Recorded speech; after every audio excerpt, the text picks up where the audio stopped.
এক ব্যক্তির কিয়ামতের মাঠে জান্নাতে যাওয়ার জন্য এক নেকি দরকার হবে। আল্লাহ প্রমাণার্থে বলবে, যাও আপনজনের কাছ থেকে নিয়ে আসো। দুনিয়ায় না কতই তোমার আপন ছিল, কতই তো এদের জন্য মাথার ঘাম পায়ে ফেলতে, কতই না এদের পিছনে ছুটাছুটি করতে, কতই না সারাদিন এদের পরিচয় ব্যবহার করতে। কত মানুষ আছে আপনজনের পরিচয় দিয়ে সারাদিন চলে। না নাই? আঙ্গুল দিয়া দেখামো? নাই? কি নাই? আপনজন একটু পদস্থ মহল্লায় সারাদিন চলে আর পরিচয় দিয়া, ঠিক না? আল্লাহ বলবে যাও এক নেকি নিয়ে আসো।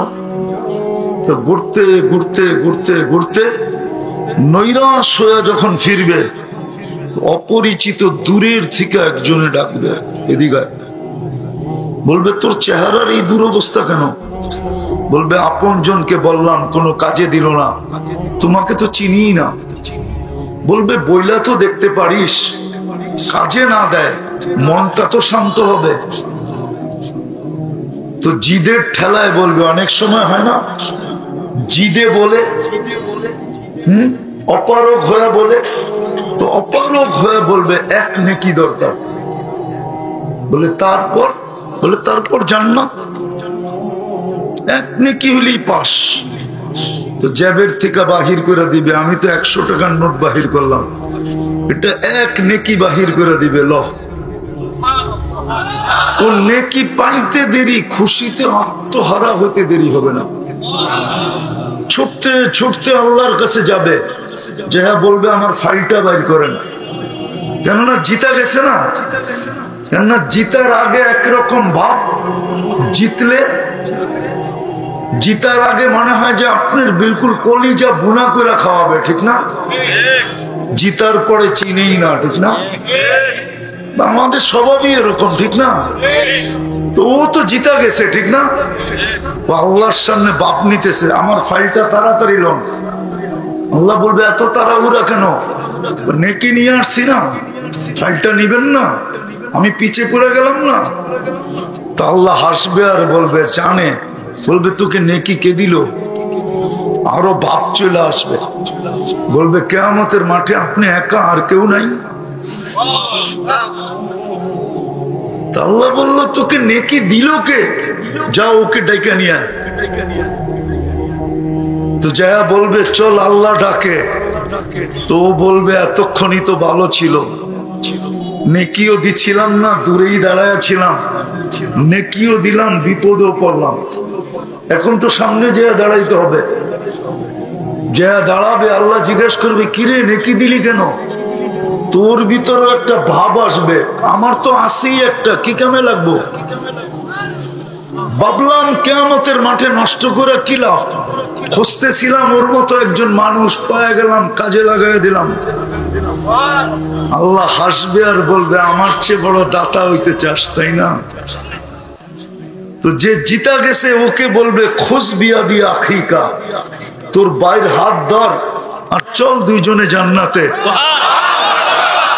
আমি আমার চেয়ে বড় দাতা কাউকে হতে দিব না, না না না। আল্লাহর নাম নিলে গুনাহ হবে না, বরং 40 কি মিলবে। আবার এই 40 কিন্তু অন্য 40-এর মতো না, আল্লাহ বলার 40। বলেন তো দেখি, 1 মণ তুলা মাপে কে দিয়া? বাটকারা দিয়েই তো মাপে। আচ্ছা তুলা 1 মণ, এটার গাঠিটা বড় না বাটকারাটা বড়? কি কত গুণ বড়?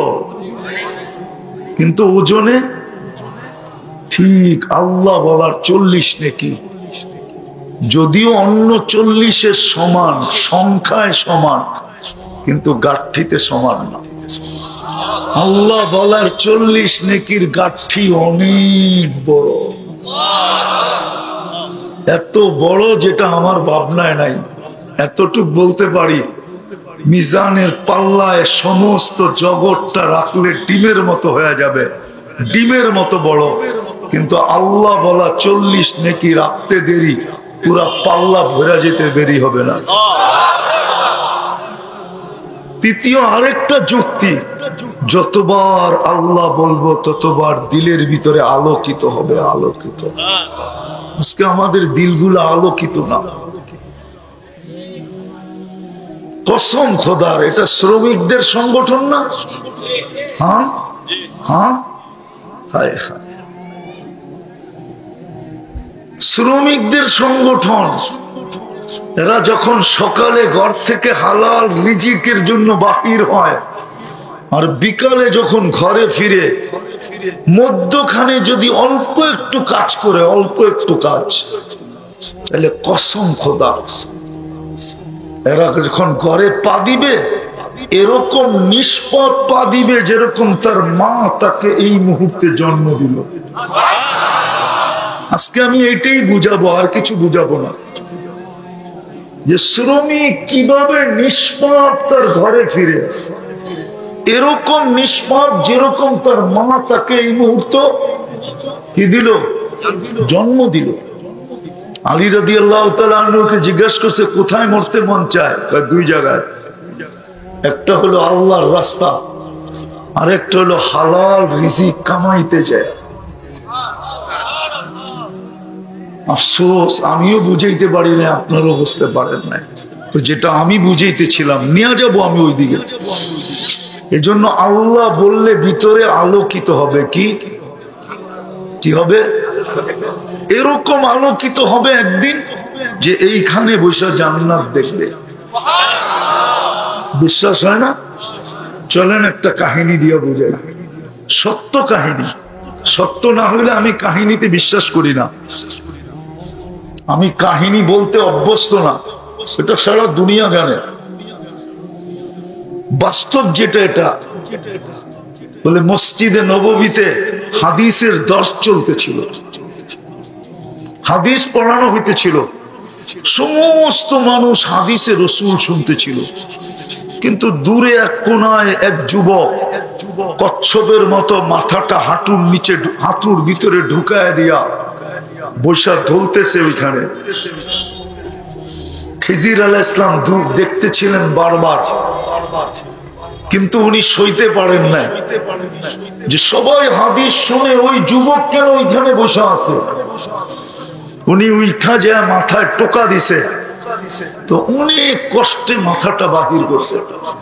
জিজ্ঞাসা করছে, ওই যুবক, সারা দুনিয়া হাদিস শুনে, হাদিসে রসুল শুনে, আর তুই এখানে একা বসে করিস কি?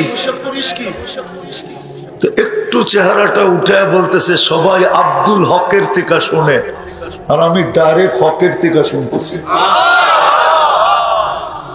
অর্থাৎ সবাই আল্লাহর বান্দা থেকে শুনতেছে, আমি ডাইরেক্ট আল্লাহ থেকে শুনতেছি। তো খিজির আলাইহিস সালাম আশ্চর্য হয়ে গেছেন, এই ছোট বয়সের যুবক এত উঁচু লেভেলে পৌঁছলো কি করে? ওরা আরেকটু পরীক্ষা করে দেখি, বাজায়া দেখি। ও জবাব দিছে, আবার মাথা নিয়ে গেছে কচ্ছপের মতো হাঁটুর ভিতরে, আবার টোকা দিছে, কষ্টে বাহির করছে। বলছে, তুই যদি এত উঁচা লেভেলের হয়ে থাকিস তাহলে বলতো আমি কে? আবার মাথাটা বের করে বলতেছে, খিজির, খিজির, একটা চিৎকার দিব আর ল্যাংটা করে দিব। কেন আমি খিজির বলে চিৎকার দিলেই তো পুরা মজমা তোমার কাছে চলে আসবে খিজির দেখতে, ঠিক না? হইতে পারে পানি পড়া নিতে নিতে তোমার জানও বাহির করে দিতে পারে।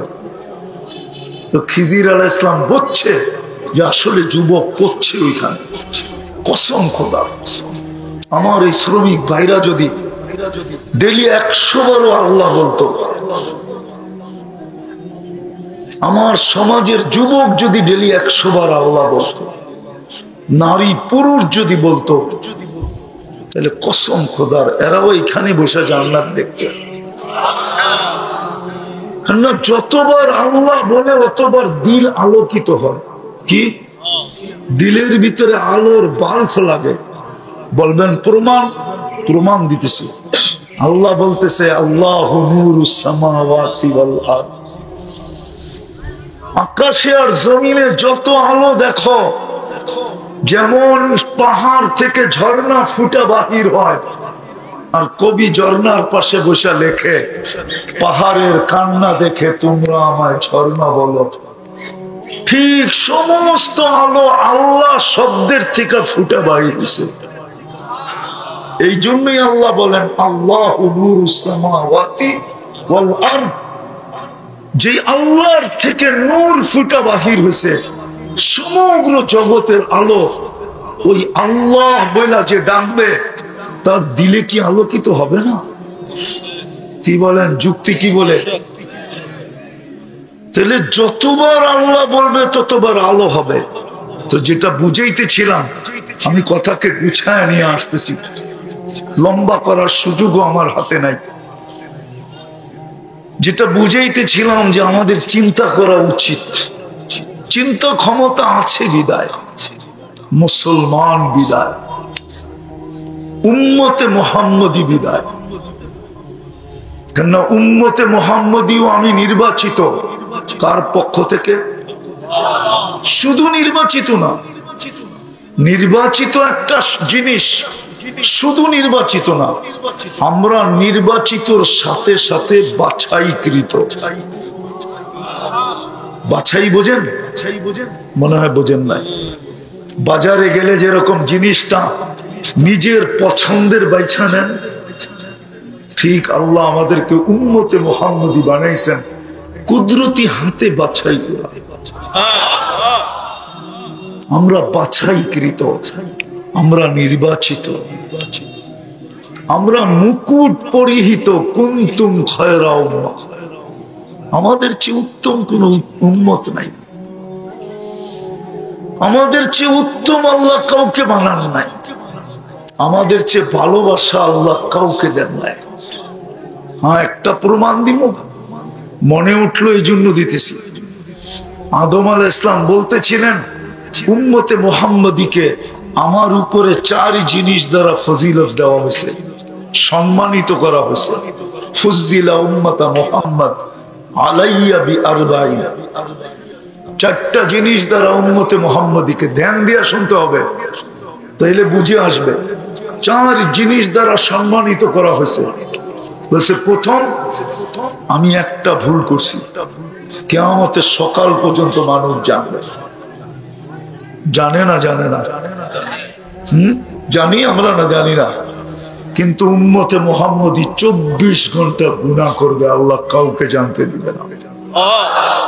এই মজমা আমাকে বলুক, নেটের যুগ, গুগলের যুগ, ইন্টারনেটের যুগ, হোয়াটসঅ্যাপ আর ইমুর যুগ, ভাইবারের যুগ, ডিসেন্টিনার যুগ, বলুক সারাদিন মোবাইলের মাধ্যমে কত গুনাহ হয়। যুবকদের পায়ে হাত দিয়া বলি, সারাদিন কত চ্যাট করা হয়, সারাদিন কত গান শোনা হয়, সারাদিন কত নাচের দৃশ্য দেখা হয়, সারাদিন কত বেহায়াপনা জিনিস দেখা হয়। আমার তো বিশ্বাস যদি বাড়িওয়ালারা জানতো, কাউকে বাড়িতে ঢুকতে দিত না।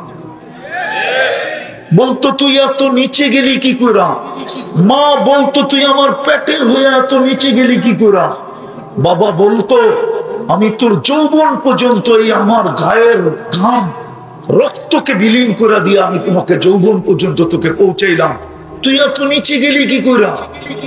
বলো যুবক, তোমাদের পায়ে হাত রাখি, বলো। কি নেটে দেখো না? আরে বলো না, না দেখো না?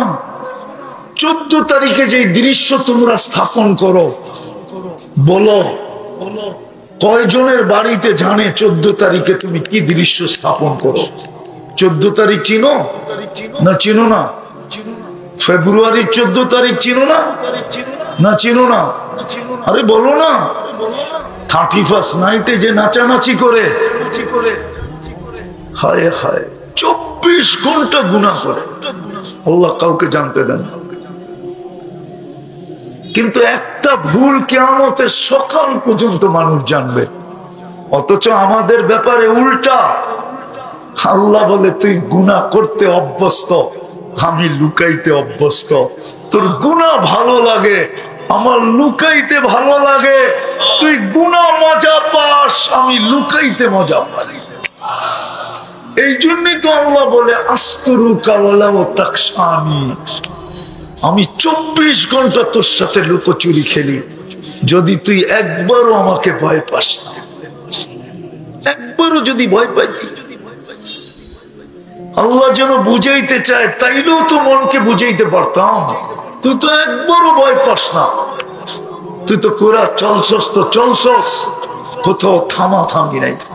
আদম আলাইহিস সালাম এটাই বুঝাইতেছিলেন, আমার একটা ভুল কিয়ামতের সকাল পর্যন্ত মানুষ জানবে।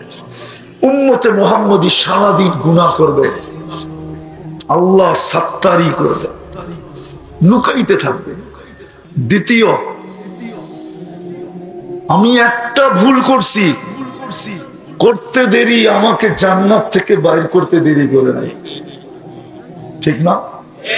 ওলামা কি বলে নাই এখানে? ওলামা একটা ভুল করতে দেরি আমাকে জান্নাত থেকে বাহির করতে দেরি করে। উম্মতে মুহাম্মদী সারাদিন গুনাহ করবে, জানি না আমার কথা বুঝবেন কি বুঝবেন না। সারাদিন গুনাহ করবে, রাতের 3 ভাগের 1 ভাগ অতিবাহিত হইতে দেরি, এখন আল্লাহ প্রথম আকাশে চলে আসছে, সারাদিন গুনাহ। আল্লাহ রাত্রে প্রথম আকাশে আইসা ডাকবে, হাল মিন মুস্তাগফির, তুই গুনাহ করছিস তাতে কি আসে যায়? আমি তো তোর বাড়ির ছাদে চলে আসলাম, দুনিয়ার ছাদে চলে আসলাম, আয় না, হাত উঠানা, মাফ চাইতে দেরি, আমি তোকে মাফ করতে দেরি করবো না।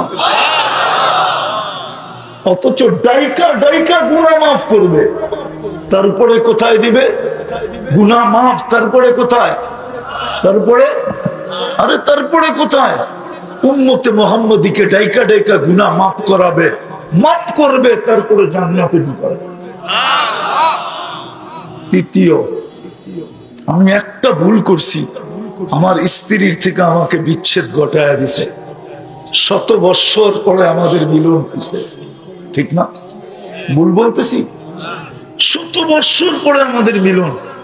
উম্মতে মুহাম্মদী সারাদিন গুনাহ করবে, রাত্রে আইসা দুইজনে এক ল্যাপের ভিতরে থাকবে, অথচ দেখা যাবে স্বামীও গুনাহ করছে, স্ত্রীও গুনাহ করছে, কিন্তু রাত্রে আইসা কোথায়? আরে রাত্রে আইসা কোথায়? আরে বলেন না কোথায়? এক ল্যাপের ভিতরে। কিন্তু আমি একটা ভুল করছি, 100 বৎসরের জন্য বিচ্ছেদ। চতুর্থ, আমি একটা ভুল করছি, কিন্তু তওবা কবুল হয়েছে কবে? কতদিন পরে? 100 বৎসর না, কিতাবে পাওয়া যায় 200 বৎসর পরে তওবা কবুল হয়েছে। উম্মতে মুহাম্মদী গুনাহ করবে, মাফও চাবে না, ওইখানে দাঁড়ায় যদি শুধু একটা চিৎকার দেয়, আল্লাহ কি করলাম, কি আল্লাহ, হায় আল্লাহ করলাম কি, হায় আল্লাহ কি করলাম, এতটুকু বলতে দেরি, আল্লাহ চিৎকার দিয়ে জবাব দিতে দেরি করবে না। আলিমা আবদি আন্না লাহু রাব্বা, আমার বন্ধুর উম্মত জানলো তার একজন আল্লাহ আছে, রব আছে, শাস্তিও দিতে পারে, মাপও দিতে পারে, মাপও করতে পারে। যাক, মাপ চাকান না চাক, আল্লাহ বইলা তো ডাক দিছে, আমি মাফ করে দিলাম। ওই উম্মত আপনি, বিদায় আপনার পাবা উচিত, শেষ জায়গায় চলে আসছে। এই জন্য আরো একটা কারণ আছে, বাবা উচিত, যার কাছ থেকে আসছি তার কাছেই চলে যাবে। যার কাছ থেকে, কার কাছ থেকে আসছি? এই জন্যই তো আল্লাহ বলে মা কুনতা বিশাই। মানুষ আজকে তোর বড় পজিশন, যুবকের যৌবনের পজিশন, নারীর নারীত্বের পজিশন, পুরুষের পুরুষত্বের পজিশন, হাটওয়ালার হাটের পজিশন, বাজারওয়ালার বাজারের পজিশন, মেইলওয়ালার মেইলের পজিশন, ফ্যাক্টরিওয়ালার ফ্যাক্টরির পজিশন, অফিসওয়ালার অফিসের পজিশন, আদালতওয়ালার আদালতের পজিশন, ক্ষেতওয়ালার ক্ষেতের পজিশন, খামারওয়ালার খামারের পজিশন। প্রত্যেক ব্যক্তি আমরা পজিশন নিয়ে দুনিয়াতে আসি, ঠিক না? কিন্তু আল্লাহ বলে মা কুনতা বিশাই, আজকে তোর বড় পজিশন, তোর বড় পরিচয়, তোর বড় পরিচিতি, তোর বড় নাম, তোর বড় দাম, তোর বড় পোস্টার আর সোস্টার, ঠিক না? আল্লাহ বলে মা কুনতা বিশাই, একটু কি মনে পড়ে না যে তুই কিছুই ছিলি না? কুনতা মা আম্মাহিনা, নিকৃষ্ট একটা পানির ফোঁটা ছিলি। সলবি আবি কাওয়া ইবি উম্মিক, মা সিনায় ছিলি, বাপের পেটে ছিলি, তাও এক জায়গায় ছিলি না, দুই জায়গায় ছিলি। ফাখরাজতু, এক সিস্টেমের মাধ্যমে আমি বাহির করছি। জামাতু ফি বাতনি উম্মিক, তোর মার পেটে একত্রিত করছি। গাশাইতু ফিল গিশা, পর্দা দ্বারা আবদ্ধ করছি। ফি সালাসি জুলুমাত, তিন অন্ধকারের ভিতরে। সুম্মা রাব্বাইতু, পরে আমি প্রসেসিং করছি। মা আম্মাহিনা, নিকৃষ্ট পানি। সুম্মা দামা, আমার হাতের ছোঁয়া লাগতে দেরি, কুদরতি হাতের ছোঁয়া লাগতে দেরি, রক্তে রূপান্তরিত হতে দেরি হয় নাই। সুম্মা মদগা, পরে রক্তপিণ্ড। সুম্মা ইদামা, পরে কঙ্কাল। ওয়া কাসাইতু আলাইহি লাহমা, এর উপরে গোশতের আবরণ আমি চড়াইয়া দিছি। ওয়া আওহাইতু মালাকাল মুআক্কালি বিল আরহাম, রেহেমের উপরে আমি ফেরেশতা নির্ধারণ করছি। প্রতিদিন আমি মেসেজ পাঠাইছি, আম্মা সাবিলা ইয়াসসার, রাস্তাটা আস্তে আস্তে সহজ, আস্তে আস্তে প্রশস্ত করো। ওয়া জাআলতু লাকা হানানা, তোমার জন্য মা বাবার দিলের ভিতরে আমি ভালোবাসার জাল বুনছি। কতটুকু ভালোবাসার মাত্রা ছিল, তাও আল্লাহ বলতেছে ফালা ইয়াকুল হাত্তা তাকুল, তুমি না খাইলে আমি মা বাবাকে খাইতে দেই না। ফালা ইয়ানাম হাত্তা তানাম, তুমি না ঘুমাইলে আমি মা বাবাকে ঘুমাইতেও দেই না। এতটুকু ছিল ভালোবাসার মাত্রা। আমি ভালোবাসা তৈরি করছি তোমার জন্য। ফালাম্মা তাম্মাত মুদ্দাতি আশরিক, যখন তোমার সময় পুরো হয়ে গেছে, তাই পরে আমি তোমাকে ফেরেশতাকে বলছি ফাফরিশ রিশাকার রকিক, পাতলা পরে বিছায়া দাও। ফাকরাশতু আলা রিশাইর রকিক, পাতলা পরের উপর দিয়ে আমি তোমাকে বাহির করে নিয়ে আসছি। নিয়ে আসলে কি হবে? তোমার মতো নিশ্চয় কেউ ছিল না, অসহায় কেউ ছিল না। ফালা লাকা সিন্নুন তাক্তা, দাঁত তোমার ছিল না, কোত্থেকে কাটবে? ওয়ালা লাকা লিসানুন তান্তিক, জিহ্বা ছিল কিন্তু বাকশক্তি ছিল না। ওয়ালা লাকা উদুনুন তাসমা, কান ছিল, শ্রবণ শক্তি কার্যকারিতা ছিল না। ওয়ালা লাকা আইনুন তানদুর, চক্ষু ছিল, দৃষ্টি শক্তির কার্যকারিতা ছিল না। ওয়ালা লাকা আকলুন তুমাইয়িজ, মগজ ছিল, ভালো মন্দ তুমি বুঝতে না। ওয়ালা লাকা কলবুন তাতাফাক্কার, দিল ছিল, চিন্তা কি জিনিস তুমি জানতে না। ওয়ালা লাকা ইয়াদুন তাফতিশ, হাত ছিল, কর্ম তো দূরের কথা, ধরার ক্ষমতা ছিল না। ওয়ালা লাকা রিজলুন তামশি, পাও ছিল, চলার ক্ষমতা ছিল না। কুনতা সগীরা, বড় ছোট ছিলা। কুনতা দাঈফা, বড় দুর্বল ছিলা। কুনতা জাহিলা, তুমি বড় অজ্ঞ ছিলা। কুনতা মিসকিনা, তুমি বড় নিশ্চয় ছিলা। আমি তোমাকে সাজাইছি।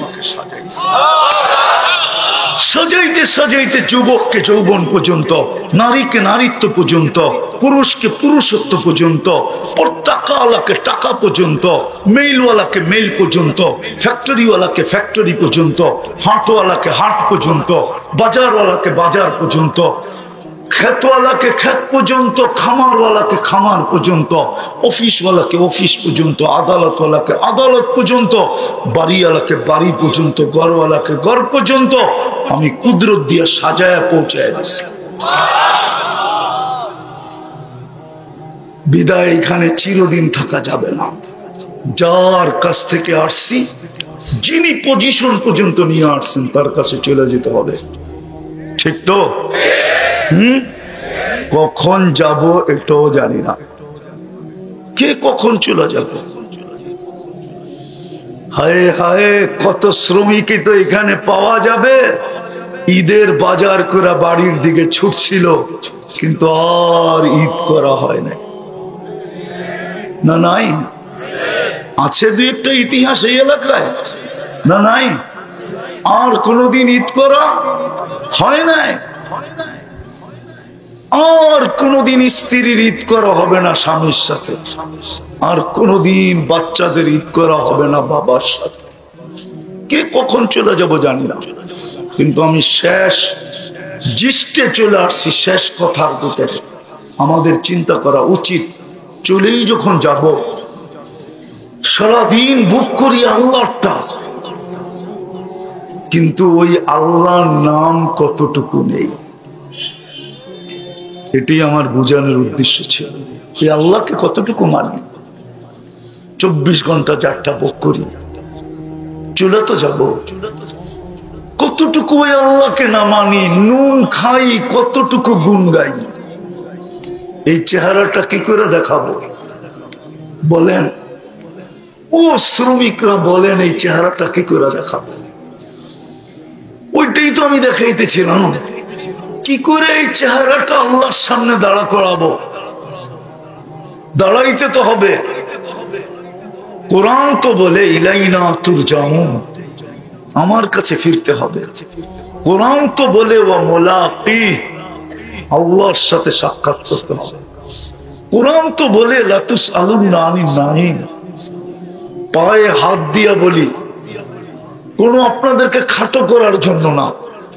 শ্রমিকরা সারাদিন শ্রম দিয়া যখন বিকালে ফিরে, এই ক্লান্তিটা যদি শরীরের ভিতরে বিদ্যুতের পাওয়ার ব্যাংকের মতো জমা থাকতো, বলেন আপনি কয়দিন জমা রাখতে পারতেন ক্লান্তিটাকে? আর কর্মস্থলে কি করে যেতেন বলেন? ক্লান্ত হয়ে তো ফিরি না, ফিরেন না ক্লান্ত হয়ে? ফিরেন না, ফিরেন না। আরে শ্রমিক বাদ দেন, চাকরিজীবীও তো ক্লান্ত হয়ে ফিরে, আদালত তো ক্লান্ত হয়ে ফিরে। সারা দিনের ক্লান্তি রাত্রে যদি ঘুমের মতো ঘুমের ভিতরে দূর না করতেন, সকালে যদি চাঙ্গা করে না উঠাইতেন। হাদিস মনে উঠলো বহুত দিন পরে, এই জন্য শুনাইতেছি। আল্লাহ তো শ্রমিক পেশার মানুষকে বলে, আমার তো বিশ্বাস এখানে যারা দাঁড়ানো আছে, বসা আছে, একজনেরও ঘুমের জন্য ট্যাবলেট লাগে না, ঠিক না? কারো লাগে? হ্যাঁ, বিছনায় পিঠ দিতে দেরি, ঘুমাইতে দেরি হয় না, ঠিক না? কিন্তু এই অঞ্চলেই পাওয়া যাবে বহুত মানুষ ঘুমের ট্যাবলেট খায়ও ঘুম হয় না। আমি তো আগে বলতাম, এখন বলা ছেড়ে দিছি, যে গ্রাম থেকে নিয়ে আসছে বাড়ির পাহারাদার, চৌকিদার। হ্যাঁ, বড় লোকেরা একে আব্দুল বলে। আব্দুল কি বলে? আব্দুল বলে। গাড়ির গেটে বসায় দিছে রাত্রে চৌকিদারি করার জন্য। ও ভাঙ্গা চেরে গুলশানের মশা, বড় বড় মশার কামড় খায় নাক ডাইকা ঘুমাইতেছে। আর বাড়ির মালিক, এসি চলতেছে, দেওয়ালে পর্দা লাগানো, জমিনে গালিচা বিছানো, ভিতরে পারফিউম ছড়াইতেছে, কিন্তু ঘুম আসতেছে না। কি করবে? সিগারেটের প্যাকেট নিয়ে বারিন্দায় পাইচারি করতেছে, আর একটার পর একটা জ্বালাইতেছে। আর ওর দিকে তাকায় তাকায় দেখতেছে বৈশা বৈশা মশার কামড় খায়া দিব্যি ঘুমাইতেছে। সকালে ডাকছে, আব্দুল এদিকে আয়। কি হলো স্যার? রাত্রে দেখলাম তুই ঘুমাইতেছিস। স্যার আপনি কোত্থেকে দেখলেন? আমার ঘুম আসতেছিল না রে, আমি বারিন্দায় পায়চারি করতেছিলাম, আর তাকায় তাকায় দেখতেছিলাম তুই ঘুমাইতেছিস। তো মনে মনে ভাবতেছে ঘুমাইয়াও মজা নিলাম, ঘুমাইলামও বটে, আবার মাসের শেষে বেতনও পাবো। ঘুমাইলামও, আবার মাসের শেষে কি বেতনও পাবো। আর স্যার সারা রাত্র আমাকে পাহারাও দিল, কিন্তু উইদাউট পে। মনে হয় বোঝেন না? স্যারকে মাসের শেষে কেউ বেতন দিবে না, কিন্তু পাহারা দিল কাকে? কাকে? কাকে? এটা কে করাইছে? কে ঘুম পড়ায় আপনাদেরকে? আল্লাহ কসম খায়া বলে, শ্রমিক পেশার মানুষ যখন শ্রম দিয়া, বিবি বাল বাচ্চার জন্য শ্রম দিয়া, মা বাবার জন্য শ্রম দিয়া, যখন ক্লান্ত শরীর নিয়ে বাড়িতে ফিরে, মধ্যখানেরটা রাখলাম পরে বলবো, যদি ফিরে বিছনায় পিঠ দিতে দেরি, আমি ওরে পিঠ থাবড়ায় ঘুম পড়াইতে দেরি করি। কে ঘুম পড়ায়? আল্লাহ বলে শুধু ঘুম পড়াই না, আমি ফেরেশতাদেরকে বলি শ্বাসের মাধ্যমে যখন শ্বাস টানবে তো পিওর অক্সিজেন ভিতরে দিবি, আর যখন শ্বাস ছাড়বে শুধু কার্বন ডাই অক্সাইডকে বাহির করবি না, সাথে সাথে ক্লান্তিটাকেও বাহির করবি। সকালে যেন আমার বান্দা চাঙ্গা হয়ে ওঠে। কি ঘুমের দিকে ওইটা শরীরটা একটা টানা দেন না, দেন না, দেন না? তারপরে কেমন লাগে? কি কালকের মতোই চাঙ্গা, ঠিক না? সত্য তো? কে করে? যে আল্লাহ এরকম করে, ওই আল্লাহকে কালকে চেহারাটা কি করে দেখাবেন বলেন? কতটুকু আল্লাহ আল্লাহ বলি, কতটুকু আল্লাহর নাম নেই, এই চেহারাটা কি করে আল্লাহকে দেখাবো কালকে? হায়, যদি শ্রম এক পেশার মানুষ শুধু দুটা কাজ করত, ইমান তো মাতৃকুলে দিয়েই দিছিলেন, বরং তিনটা বলা যায়, তিনটা কাজ করত। খোদার কসম, ডেলি বিকালে যখন বাড়িতে পা রাখতো তো ফেরেশতা পিঠে হাত দিয়া বলতো, তুই নিষ্পাপ। ওলামা যদি হাদিস চায় তো কিতাব হাদিস খুঁজা বাইর করতে বলেন, লেখা আছে। হাদিস পুরা বলতেছি আমি, হাদিসে কুদসি, আল্লাহর বাণী। যদি তিনটা কাম করত, ইমান তো মাতৃকুলে দিয়েই দিছিলেন, যদি শুধু একটু ধরে রাখতো, ইমানটাকে যদি হারায় না ফেলতো। আফসোস তো আমার এখানেই। আরে পয়সা আল্লাহরা তো দুনিয়ায় পয়সা পাইলো, আমরা কি পাইলাম বলেন? কি পাইলেন? কি পাইলেন? নুন আনতে পান্থা ফুরায়া যায়, পান্থা আনতে নুন ফুরায়া যায়, ঠিক না? 1 তারিখে পাইলে 25 তারিখে শেষ হয়ে যায়, ঠিক না? আরো 5 দিন দোকানওয়ালার গালি শুনে বাকি খাইতে হয়, ঠিক না? সত্য তো? একটা ছোট বাড়ির আশা তো সবার মনেই থাকে, ঠিক না? আজ পর্যন্ত কয়জনের পূরণ হলো? একটা 2খান ইটের আশা তো সবারই থাকে, ঠিক না? আজ পর্যন্ত কয়জন শ্রমিকের পুরা হলো যে 2খান ইটের বাড়ি? তো কি পাইলাম দুনিয়াতে? বুঝলাম যারা পাইছে ওরা মনকে বুঝ দিবে, দুনিয়াতে পাইছি। আপনি আমি কি দিয়া বুঝ দিব? এই জন্যই আমার কথা, আমি বুঝাইতে চাইতেছি। যদি তিনটা কাজ করত, ইমান তো মাতৃকুলে, ওটাকে যদি শুধু ধরে রাখত, হারাইতে না দিত। দ্বিতীয়, 5 ওয়াক্ত নামাজ যদি পড়ত। কয় ওয়াক্ত? কিন্তু দেখলে তো আমার আফসোস লাগে। চলি তো এখান দিয়ে, সারা বাংলাদেশই তো ঘুরতে থাকি, সারা দুনিয়ায় তো ঘুরতে থাকি। আমি তো ছিলাম না আপনাদের স্বাধীনতার সময়। আমি তো জুলাইয়ের 18 তারিখ দেশ ছাড়ছি, আগস্টের 18 তারিখ সকাল 9টায় আমি নামছি। আবার 2-3 দিন পরে চলে গেছি। গত মাসের 22 তারিখে আমি বাংলাদেশে নামছি।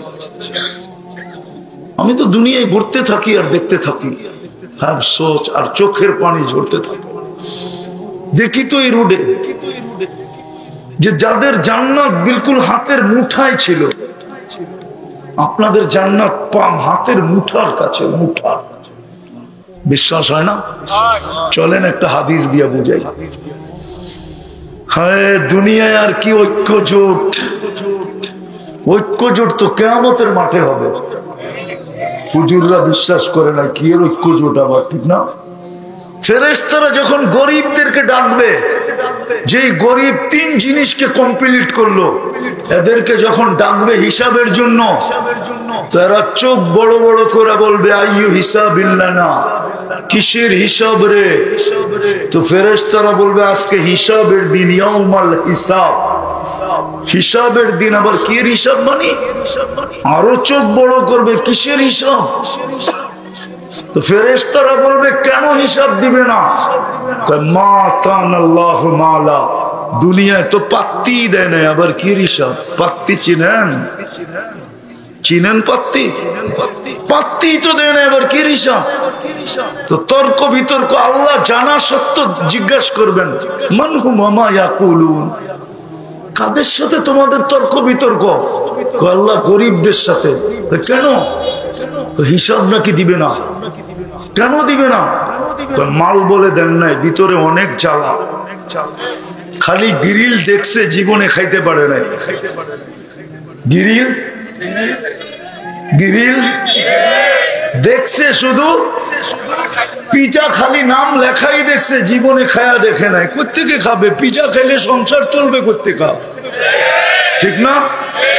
গ্রিল দেখছে, সিরিল দেখছে, টিক্কা দেখছে, শিক্ষা দেখছে, বিরানি দেখছে, বিরানি দেখছে, আরে দুনিয়ার কিছু ভোগ করে আসতে পারে না, দিলে বড় চালা এদের, আপনি নাকি মাল দেন নাই, তো আল্লাহ হাসবে আর বলবে সাদাকু, এরা সত্য বলছে। আল্লাহ শুনায়া বলবে, লুকায়া বলবে না। শুনতে দেরি, ঐক্য জোট হইতে দেরি হবে না, ঐক্য জোট সারা দুনিয়ার গরিবদের ঐক্য জোট হবে আর স্লোগান দিবে আইয়ু হিসাবিল্লানা মা আতানাল্লাহু মালা। কিসের হিসাব রে, মালই তো দেয় নাই, কিসের হিসাব রে, মালই তো দেয় নাই। ফেরেশতা বলবে আল্লাহ ময়দান গরম, কি করব? আল্লাহ বলবে গত্তুহুম আস্তুরুহুম, তাড়াতাড়ি ডাকো আর লুকাও। কেন আল্লাহ? সামনে যা শোনাবো ধনীরা শুনলে একটা কো যেতে দিবে না, কেননা জাকাতের কাপড় দিছে যদিও এক দোয়ায় শেষ। জাকাতের কাপড় দিছে যদিও 27 জন মারা গেছে, মনে আছে? নুরানি ফ্যাক্টরিতে জাকাতের কাপড় আনতে যে 27 জন পদদলিত হয়ে মারা গেছে। ধনীরা যাইতে দিবে না, বলবে আজকে বদলার দিন, কই যাও আমাদের বদলা না দিয়া? তো ফেরেশতারা লুকাবে আর ডাকবে, আল্লাহ বলবে কানে কানে বলে দাও ইনতালিকু ইলাল জান্নাতি বিগাইরি হিসাব ওয়ালা কিতাব, তোমাদের হিসাবও নাই কিতাবও নাই, সিধা চলো জান্নাতে। আরে আরো একটা রয়ে গেছে, দুনিয়াওয়ালা খাইছে, আমরা খালি দেখছি, ঠিক না? আল্লাহ বলবে তামাত্তাউ খামসুমিয়াতি আম, 500 বছর তোমরা জান্নাতেরটা খাবে। আমি ধনীদেরকে ওয়েটিং রুমে বসায় রাখবো। ওয়েটিং রুম চিনেন? অপেক্ষার রুমে বসায় রাখবে, সামনে কাজ দেওয়া থাকবে, দেখবে এরা। আর গরিবরা একবার রান উঠাবে, ওদের দিকে এরকম করবে, তারপরে টান দিবে, বলবে তোরা দুনিয়াতে খাইছিস, দুনিয়াতে যত দামি খাওয়া তত দুর্গন্ধ। মানেন? হ্যাঁ, আরে মানেন না? মনে হয় মানেন না। আমারটা মাইনা নেন আজকে, যত দামি খাওয়া তত, যত সাদা সিধা খাওয়া তত গন্ধ। দুনিয়ায় খাইলেও তো গন্ধ হয়ে গেছে, দুর্গন্ধ। জান্নাতে 500 বছর খাওয়াবে, খাবে, বুপে খাবে, বুপে বৈশা, খোলা বুপে বৈশা খাবে।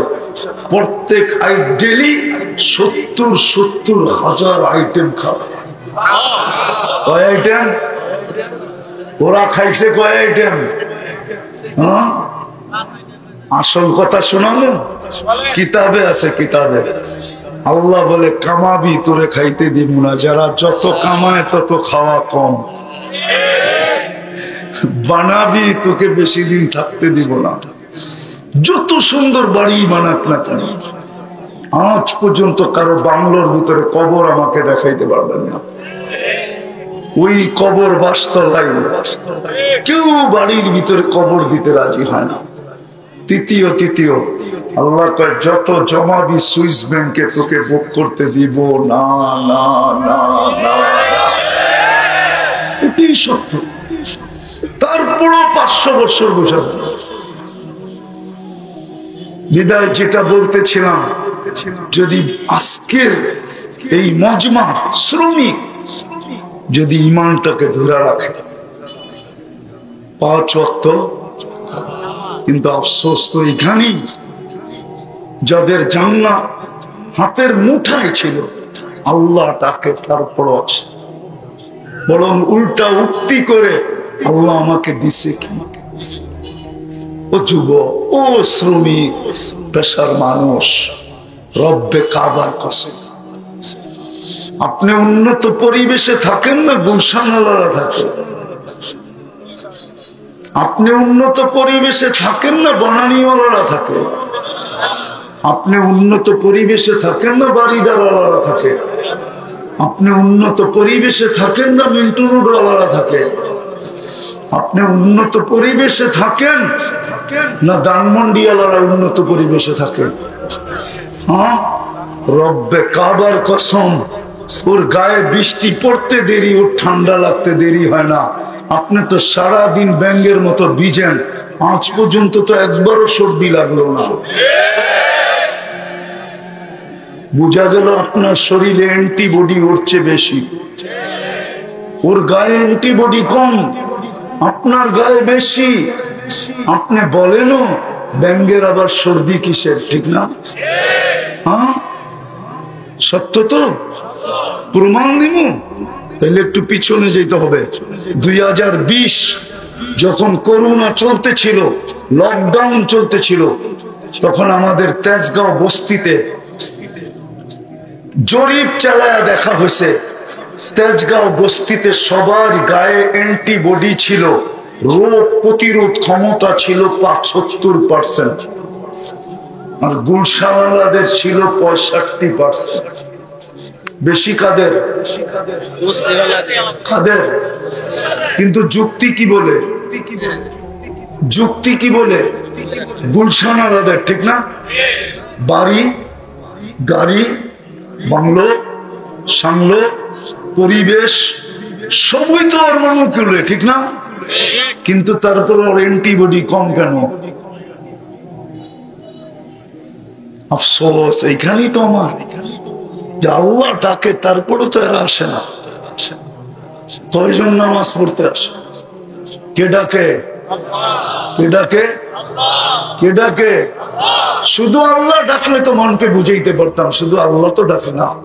আল্লাহর সাথে সাথে তো রহমানও ডাকে, রহিমও ডাকে, মালিকও ডাকে, কুদ্দুসও ডাকে, সালামও ডাকে, মুমিনও ডাকে, মুহাইমিনও ডাকে, আজিজও ডাকে, জব্বারও ডাকে, মুতাকাব্বিরুল খালিকুল বারিউল মুসাব্বিরুল গফফারুল কাহ্হারুল ওয়াহ্হাবুর রাজ্জাকুল ফাত্তাহুল আলিমুল কাবিদুল বাসিতুল খাফিদুর রাফিউল মুইজ্জুল মুদিল্লুস সামিউল বাসিরুল হাকামুল আদলুল লতীফুল খবীরুল হালিমুল আযীমুল গফুরুশ শাকুরুল আলিয়ুল কবীরুল হাফিজুল মুকিতুল হাসিবুল জলিলুল করিমুর রকিবুল মুজিবুল ওয়াসি আল হাকিমুল ওয়াদুদুল মজিদুল বাঈসুশ শহীদুল হকুল ওয়াকিলুল কবিয়ুল মতিনুল ওয়ালিয়ুল হামিদুল মুসি আল মুবদি আল মুঈদ আল মুহয়ি আল মুমীত আল হাইয়্যু আল কাইয়্যুম আল ওয়াজিদ আল মাজিদ আল ওয়াহিদ আল আহাদ আস সামাদ আল কাদির আল মুক্তাদির আল মুকদ্দম আল মুআক্খার আল আউয়াল ওয়াল আখির আল যাহির ওয়াল বাতিন আল ওয়ালি আল মুতাওয়ালি আল বাররু তাওয়াব আল মুনতাকিম আল আফু আল রাউফ মালিক আল মুলক যাল জালালি ওয়াল ইকরাম আল মুকসিত ওয়াল জামি ওয়াল গনি ওয়াল মুগনি আল মানি আদ দার আল নাফি আল নূর আল হাদি আল বদি ওয়াল বাকি আল ওয়ারিস ওয়াল রশিদ আস সাবুর জাল্লে জালালু 99 পদের মালিক আল্লাহ ডাকে, তারপরেও তো আসে না। শ্রমিক পেশার মানুষকে তো জান্নাতের প্রথমটা ঈমান ছিল, শুধু ধইরা রাখা আবেদন ছিল, দ্বিতীয়টা ছিল নামাজ পড়া, তৃতীয়টা ছিল রোজা রাখা, হজ আর যাকাত তো নাই। হায় হায় হায়, কিন্তু আফসোস আফসোস, মনে হয় যেন আমার সমাজের শ্রমিক পেশার মানুষগুলোই আল্লাহর থেকে দূরে বেশি। পায়ে হাত দিয়া বলি, আমার কথা শেষ। আসেন, যদি বুঝে আসা থাকে চলে যেতে হবে আল্লাহর কাছে, এই চেহারা দেখাইতে হবে। এক একটা নেয়ামত আল্লাহ জিজ্ঞাসা করবে আর হিসাব কিতাব দিতে হবে। আলহামদুলিল্লাহ সুম্মা আলহামদুলিল্লাহ। একটা দেখায় শেষ করতেছি, ধনাঢ্য ব্যক্তিরা যেই সমস্ত রোগে আক্রান্ত, আলহামদুলিল্লাহ গরিবরা খুব কম মাত্রায় ওই রোগে আক্রান্ত, ঠিক না? বড় বড় হাসপাতাল গুলা কি আপনাদেরকে দিয়ে চলে? করোনার সময়ও তো আপনারা হাসপাতালে যান নাই, গেছেন? হ্যাঁ, আপনাদের দৌড় কতটুক পর্যন্ত? ফার্মেসিতে যান আর যা বলেন কেমন কেমন জানি লাগে, ও 2টা ট্যাবলেট দিয়া দেয়, 10 টাকা রাইখা দেয়, খাইয়া পরের দিন চাঙ্গা। কি আপনাকে চাঙ্গা করলো? কে? ওই আল্লাহকে মুখটা কি করে দেখা দেয়? যদি 3টা জিনিস না করতে পারেন, 3টা জিনিস করলো, খোদার কসম, যার এই 3 জিনিস ঠিক আছে, ঈমানকে হেফাজত করলো, 5 ওয়াক্ত নামাজ পড়লো, রমজান আসলে রোজা রাখলো, ওই গরিব নরনারী শ্রম দিয়া যখন ঘরে মা বোনরা ঘরে কাজ করা যখন বিকালে শেষ করবে, কাজ শেষ হইতে দেরি, সে নিষ্পাপের চাদর পড়তে দেরি করবে না। পুরুষ ঘরে পা রাখতে দেরি, সে নিষ্পাপ হতে দেরি হবে না। পারবেন? পারবেন তিনটা? কিন্তু সাথে সাথে আরেকটাও করতে হবে, আজকে অতীতের থেকে, মনের থেকে অতীতের জন্য তওবা করতে হবে। পারবেন? পাক্কা? তাইলে বইলা দেন আল্লাহ প্রথম আকাশে ডাকতেছে, বইলা দেন আল্লাহ অতীত থেকে তওবা করলাম, আপনি আমাদের তওবা কবুল করেন। আরে বলেন না, আমাদের তওবা কবুল করেন, আমাদের গুনাহ মাফ করে দেন।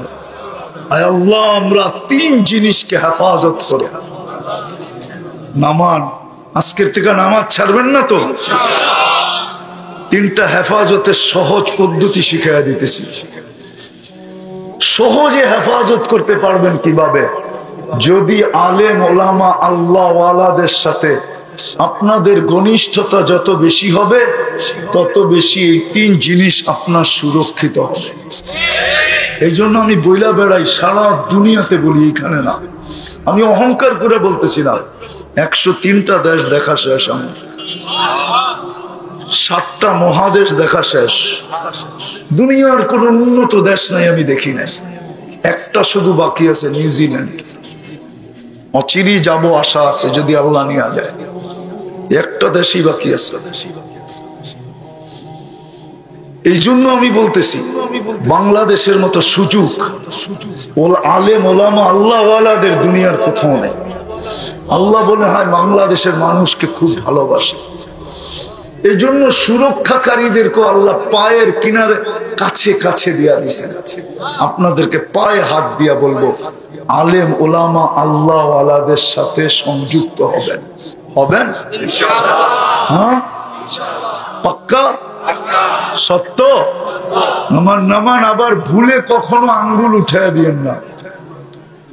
সঙ্গে হইতে পারেন না, আপত্তি নাই, কিন্তু কোনদিন কোন আলেম ওলামা আল্লাহ ওয়ালার উপরে আঙ্গুল উঠেন,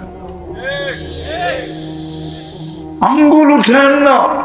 হতে পারে দুনিয়া তো প্রতিশোধ নিতে পারে আল্লাহ, এরকম হাজারো কাহিনী আপনাকে আমি শুনাইতে পারবো। ইতিহাসের পাতা থেকে আল্লাহ দুনিয়াতে প্রতিশোধ নিয়ে নিছেন, আবার শুধু দুনিয়ায় না, আখিরাতও নিবে। আখিরাতও প্রতিশোধ নিবে।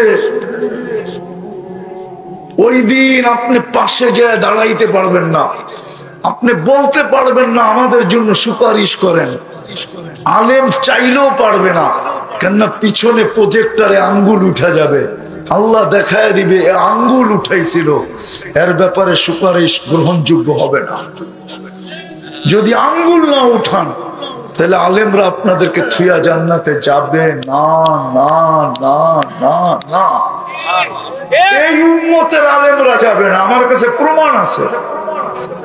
এই জন্য আমি বলি, আলেমদের সঙ্গে থাকবো, ঠিক আছে ইনশাআল্লাহ। আল্লাহ আমাদেরকে আমল করার তৌফিক দান করেন। একটা ঈদুল ফিতরের দিন, একটা ঈদুল আজহার দিন, এই দুটা দিনও বড় খুশির দিন। যদি খুশিটা সঠিকভাবে উদযাপন করা যায়। খুশির দুটা তরিকা আছে, একটা হলো শয়তানি তরিকা আর একটা হলো রহমানি তরিকা। মুসলমান খুশি না করো, এটা আল্লাহ চান না, কিন্তু আল্লাহ এটা চান যে শয়তানি তরিকায় না করুক, রহমানি তরিকায় করুক। ওই রহমানি তরিকায় করার জন্যই দীর্ঘ 1 মাস রোজা থাকার পরে এই দিনটা আল্লাহ আমাদেরকে খুশি হিসাবে দিয়েছে।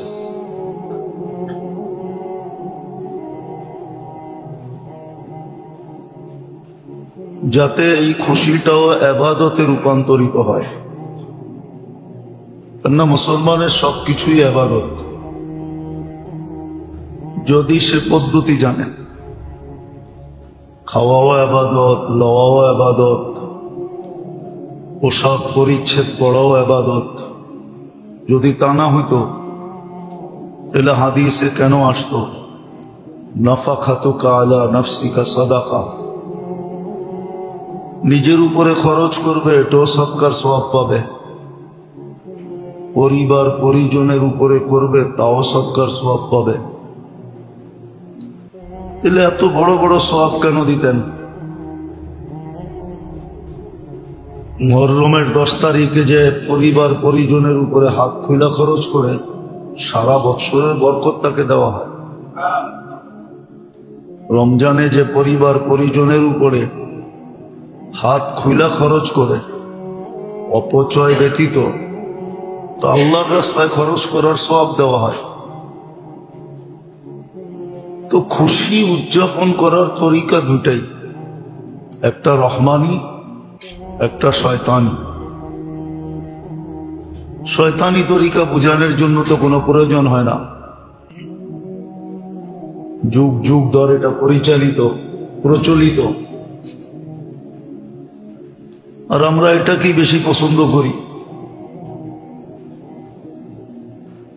আর খুশির জন্য রহমানি তরিকাও আছে, সেটা হলো আজকের যেই তরিকাটা, একটু চিন্তা করলে বোঝা যাবে যে কেমন খুশি। মানুষের খুশিতে ফেরেশতার কি প্রয়োজন ছিল? কিন্তু মানুষের জন্য আজকে খুশির দিনটা নির্ধারিত, এই জন্য ফেরেশতাদেরকে অলি গলি প্রত্যেক জায়গায় আল্লাহ ছড়ায় দিয়েছে, যে যারাই এই খুশিতে শরীক হওয়ার জন্য মসজিদের দিকে আসবে, ফেরেশতা তাদের সাথে মুসাফা করতেছে।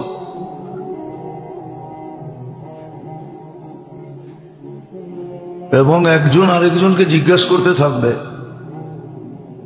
যে সিদ্ধান্ত আজকে কি হবে। 4 সম্প্রদায় ছাড়া আল্লাহ সবাইকে মাফ করে দিবে।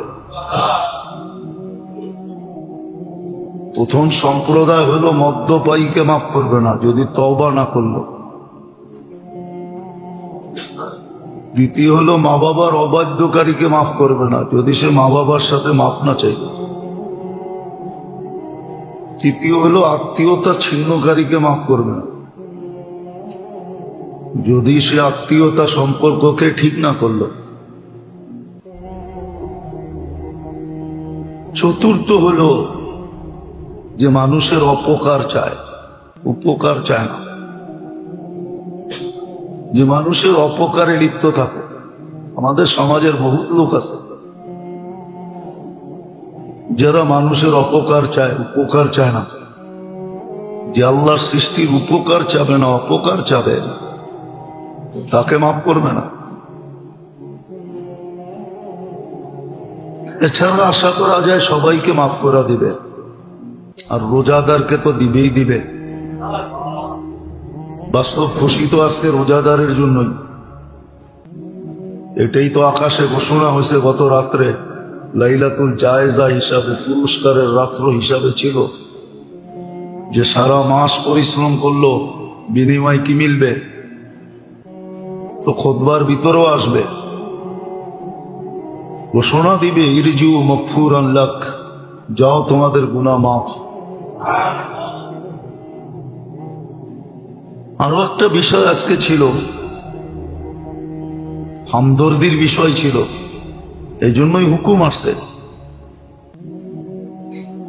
এই জন্যই হুকুম আসছিল যে ঈদগায় আসার আগেই ফিতরা আদায় করা, গরিবদেরকে এতটুক দেওয়া। ফিতরা তো হলো নিম্ন স্তর, 5টা বলেন আর একটা বলেন, সমর্থ অনুযায়ী এটা নিম্ন স্তর। পনির যে দিল সেও নিম্ন স্তর দিল সমর্থ অনুযায়ী, 100 টাকা যে দিল সেও কিন্তু নিম্ন স্তরই দিল। কিন্তু উচিত ছিল যে সমাজের ভিতরে যারা গরিব আছে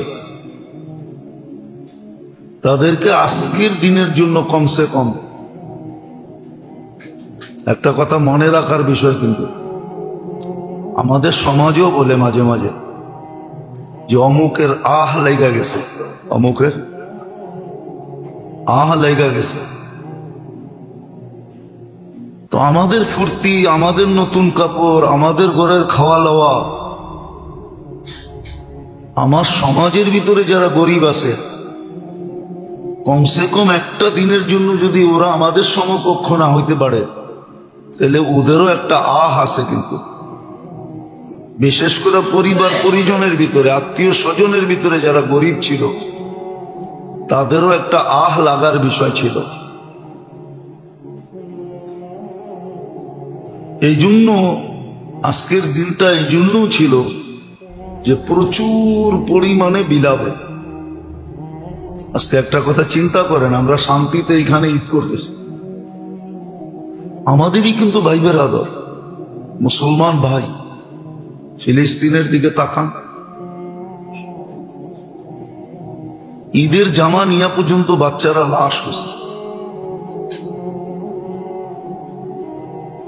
আমরা ওদের জন্য কতটুকু করতেছি?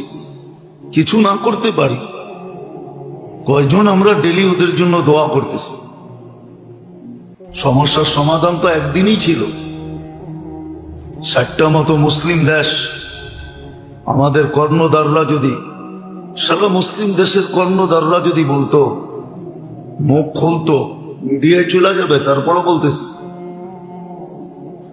যদি 60 দেশের কর্ণধাররা বলতো যে আমরা 250 কোটি মুসলমান, পশ্চিমাদেরকে যদি বলতো যে তোমরা 250 কোটির প্রেম চাও না 1 কোটির প্রেম চাও, 250 কোটির সম্পর্ক চাও না 1 কোটির সম্পর্ক চাও, একটা দেশের সম্পর্ক চাও না 60টা দেশের সম্পর্ক চাও, এতটুকু কথা যদি বলতো, তাইলেও তো মনে হয় সমাধানটা অতি তাড়াতাড়ি হতো। অবস্থা তো এরকমই যে আমাদের দিলের ভিতরে কোনো ব্যথা নাই। ঈদ তো আমাদের হইতেছে, কিন্তু ওইখানে তো কোনো ঈদের ছোঁয়াই নেই। হতে পারে আল্লাহর পক্ষ থেকে ওদের পরীক্ষা, কিন্তু যেই কারণে ওদের পরীক্ষা, ওটা তো আমরাও লিপ্ত আছি ওদের চেয়ে বেশি। আমাদের জীবনটাও তো ইসলামিক না, যদিও আমরা 90% মুসলমান। রোজা কয়জন ছিল? বরং রোজাদার থেকে বেরোজগাররাই তো বেশি মার্কেটিং করছে, সাজসজ্জা তো ওদেরই বেশি। যা হোক, যেটা বুঝাইতেছিলাম, হামদর্দির দিন ছিল আজকে, যে যাদেরকে আল্লাহ সামর্থ্য দিছে, পাড়া প্রতিবেশীর ভিতরে, সমাজের ভিতরে তাদের সাথে হামদর্দি, সহানুভূতি দেখানো, একদিনের জন্য হলেও কমসে কম খোঁজা খোঁজা খোঁজা সমাজের কে আছে। আপনাকে আমি আমার জ্যাবের থেকে একটা কান্না জড়িত একটা মেসেজ দেখাইতে পারি। আমি 20 বার তাকে ফোন করছি, বলছে আমি আমার নাম প্রকাশ করতে চাই না। আমিও তার আওয়াজে চিনি না, কিন্তু পুরো ডিটেলসে লেখা পাঠাইছে যে আমি আমার নাম প্রকাশ করতে চাই না। হতে পারে সময়ের প্রেক্ষাপটে মানুষ এরকম হয়ে যেতে পারে, কিছুই নাই তার। বড় আফসোসের বিষয় কিন্তু এটা। তৃতীয় আজকের দিনটা যেটা ছিল, এটা বড় খুশি, কিন্তু তওবা ইস্তেগফারের মাধ্যমে। এটাও কিন্তু খুশির বিষয়। তওবা ইস্তেগফারের মাধ্যমে আজকের দিনটায় খুশি বয়ে নিয়ে আসবে। এই জন্য উচিত মেরে দোস্ত, তওবা ইস্তেগফারের ভিতরে আজকের দিনটাকে কাটান রব্বানি তরিকায়। আর চতুর্থ, কালকের থেকে ইচ্ছা করলে আপনি 6 রোজা রাখতে পারেন। এই ঈদ একদিনেরই, আজকের দিনই রোজা রাখা নিষেধ। আর 6 রোজা এই জন্য যে সারা বৎসর জন্য রোজায় প্যাক হয়ে যায়। 30 দিন রাখলেন, 1 মাস রাখলেন, 10 মাস পুরা হয়ে গেল। 6 দিন রাখবেন আর 2 মাস হয়ে যাবে, 12 মাস রোজায় প্যাক হয়ে যাবে। কালকের থেকেই রাখা যায়। এই ঈদ মাত্র একদিনের। বলবেন ঢোল পিটাইলাম না, ডাক্কর পিটাইলাম না, ড্যাগ বাজাইলাম না, নাচলাম না, গাইলাম না, খুশি করতে খাওয়াইল। আসলে ওটার নাম খুশি না। খুশি তো মানুষের দিলের জিনিস, ওটার নাম খুশি না। যেটা আপনি দেখতেছেন ঢোল ডাক্কর